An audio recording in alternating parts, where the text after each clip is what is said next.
Hi everyone, Sandra Vail here at Homesteading Ways, and today I thought it'd be fun to do a video with you guys on redoing this cabinet.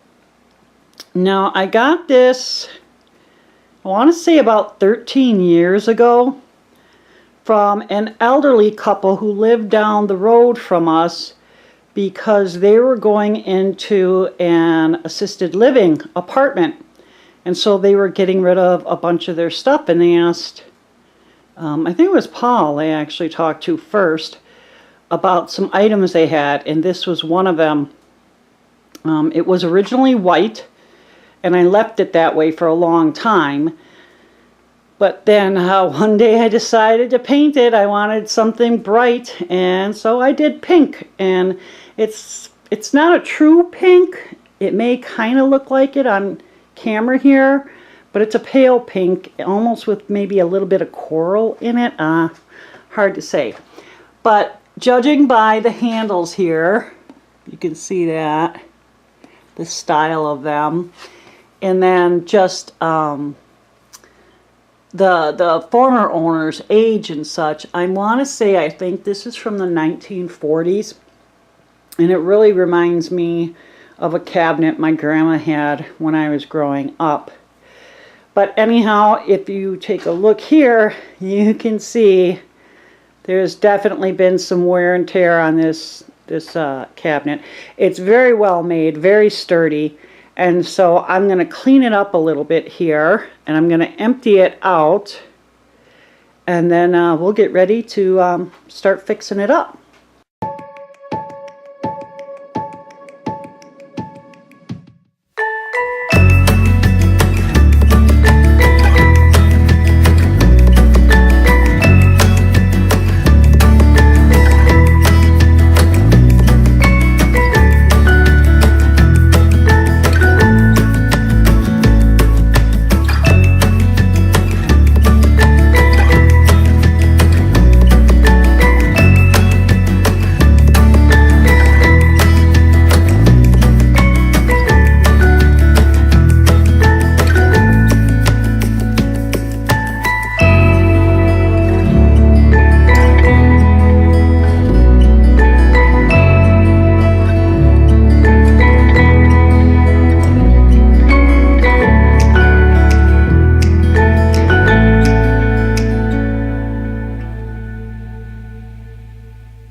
I'm just finishing up the last of the painting, and it's turned out pretty well.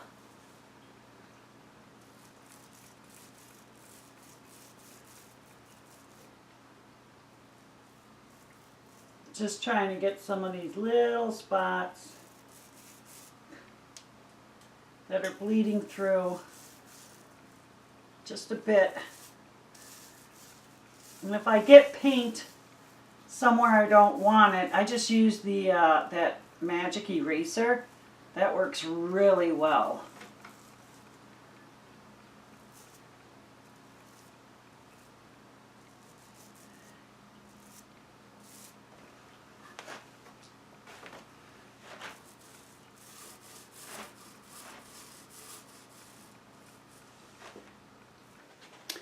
Moving on, I did not paint the drawers or drawer or the doors.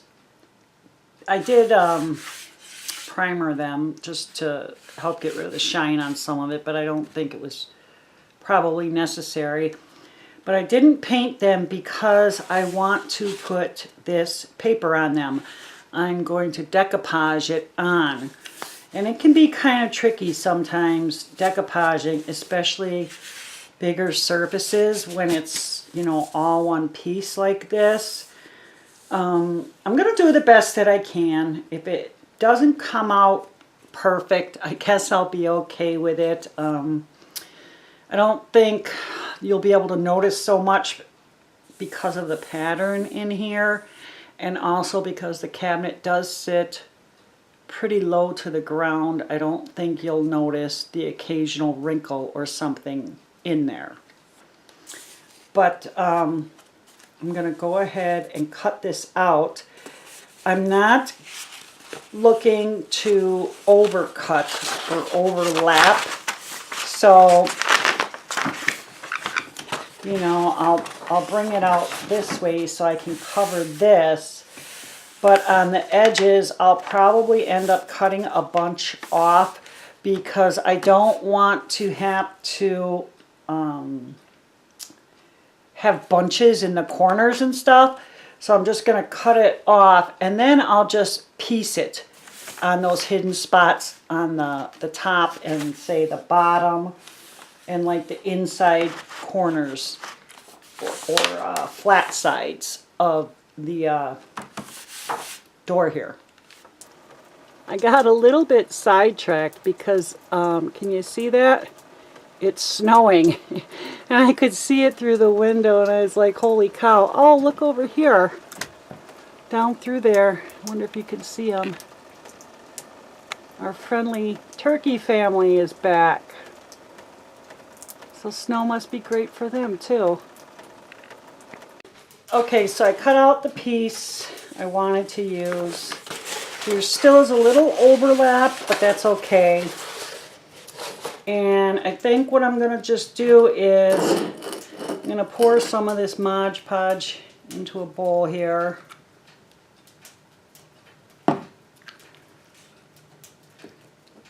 And I am going to start applying it.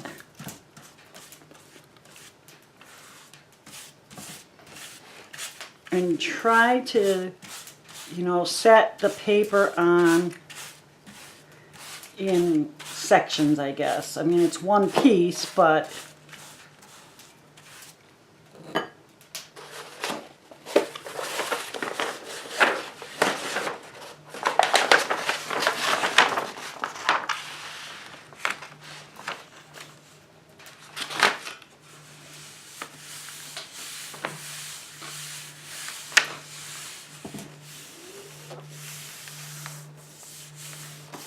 right, this is, it's feeling pretty good.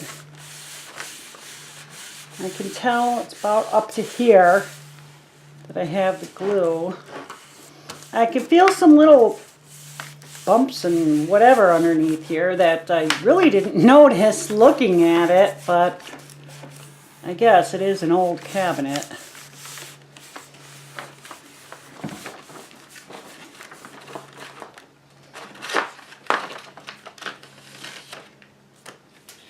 Okay, then I'm going to add some more underneath here.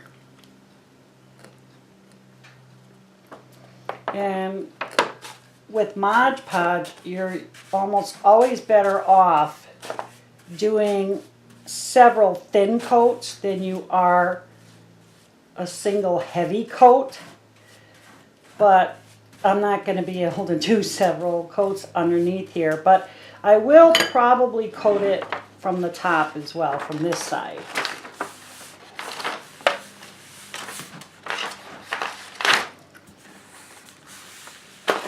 I'm just trying to work out any kind of air bubbles or wrinkles that are coming in.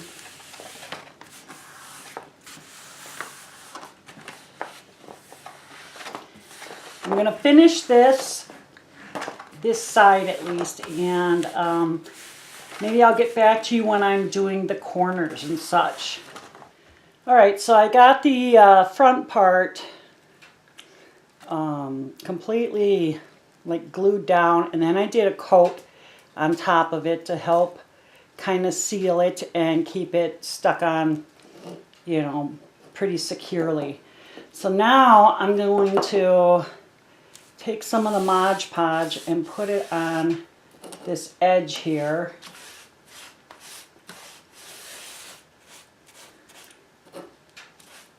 And make sure there's a decent amount.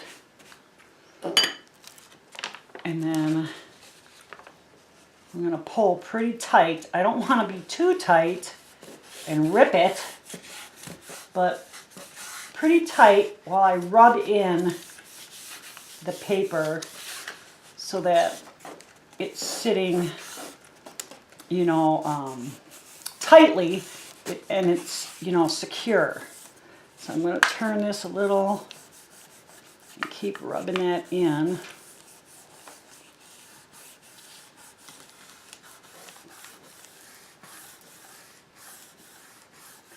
And I am most likely going to seal this edge down here as well. This is the inside of the door, and so I'm not, you know, really concerned about what it looks like.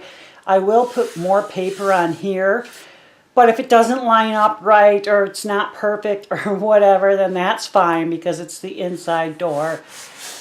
But I will end up you know, cutting these edges and piecing that a little bit better, because I can't have the extra down there because that might interfere with the cupboard doors opening and closing.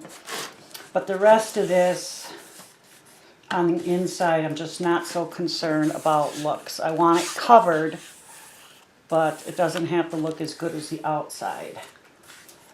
And so right here, I did get it pretty close to the edge here. I have overlap down there, but I'm going to cut that off anyhow. I'm just going to get under here, seal that down so everything's nice and tight.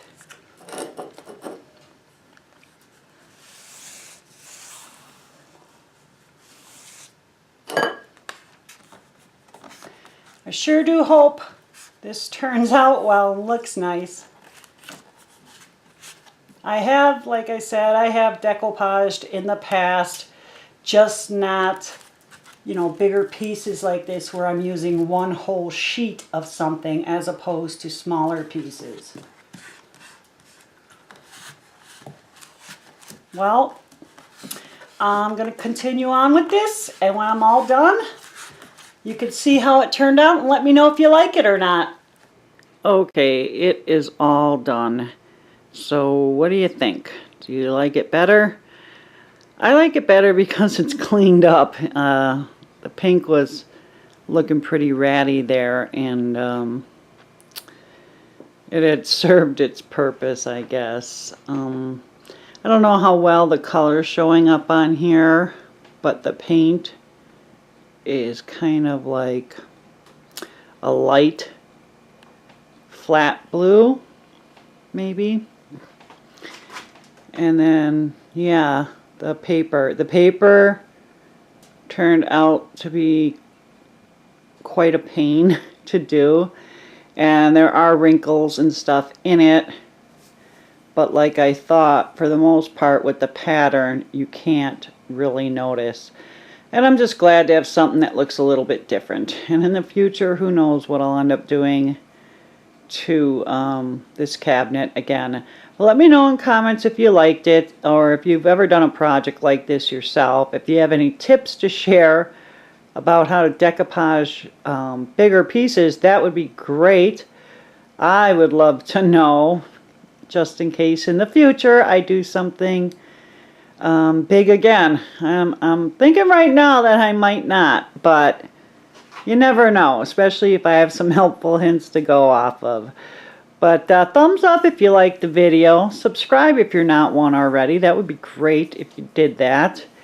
And it was nice talking to you. You take care.